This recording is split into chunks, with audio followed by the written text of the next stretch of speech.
There's a quiet kind of pain most people carry. It's not loud like heartbreak or sharp like loss. It's the weight of living the same day over and over again. A soft ache that whispers, "Is this really it?"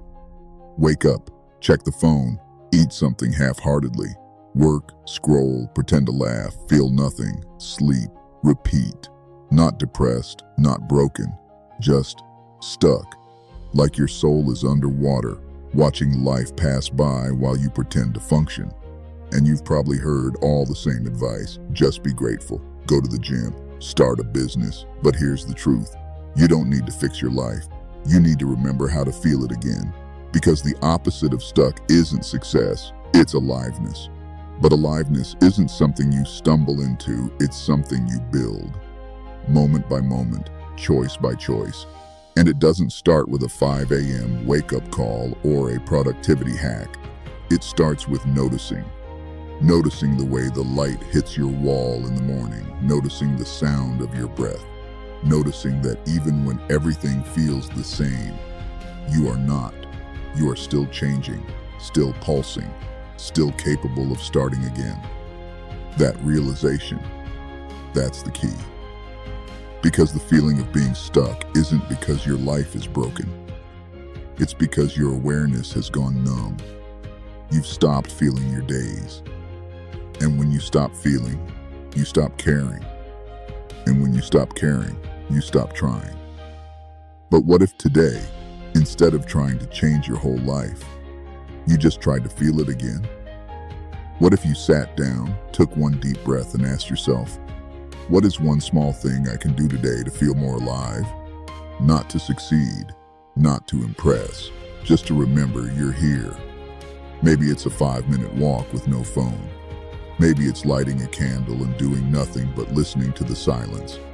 Maybe it's texting someone you haven't spoken to in a while, or writing down one honest sentence in a journal you don't plan to share. Because that's where momentum begins. Not with a grand plan, but with honest presence. You don't need a breakthrough moment, you need a pattern interrupt, a shift. And that shift starts now.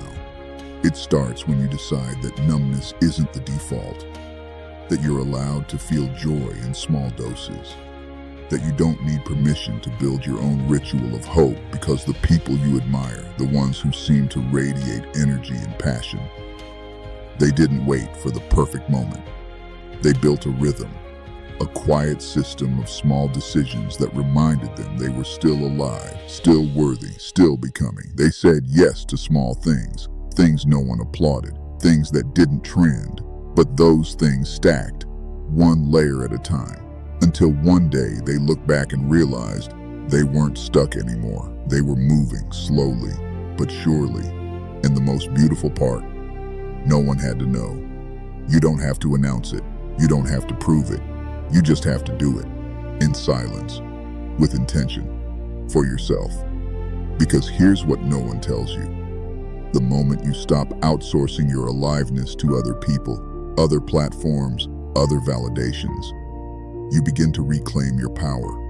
You start to realize that you are not lazy or broken or behind. You are overstimulated, underinspired, and buried beneath routines that never fed your soul. So it's time to unearth yourself. One breath, one ritual, one honest action at a time. And maybe you're thinking, I've tried before. Maybe you have. But the past doesn't define your capacity. It just reflects where you were. This version of you, this present, breathing, listening version, it can choose again, right now. Even if your hands are shaking, even if your mind says, what's the point? The point is you. You are the point. And you deserve to wake up one morning and realize you didn't fix your life overnight, but you rebuilt your soul piece by piece. You became softer, quieter, more present, more grounded. You stopped waiting to live after the success. You started living now, and suddenly everything changed. Not because life got easier, but because you stopped abandoning yourself in the name of survival. So today, choose to feel something. Choose to pause. Choose to write one truth down. Choose to look up at the sky and remember, this is all temporary. But your spirit, your will, that's eternal. And no matter how stuck you feel, you are never too far gone to come back home to yourself. This is your quiet breakthrough. This is your permission to try again. This is your life. And it's not over. It's just beginning.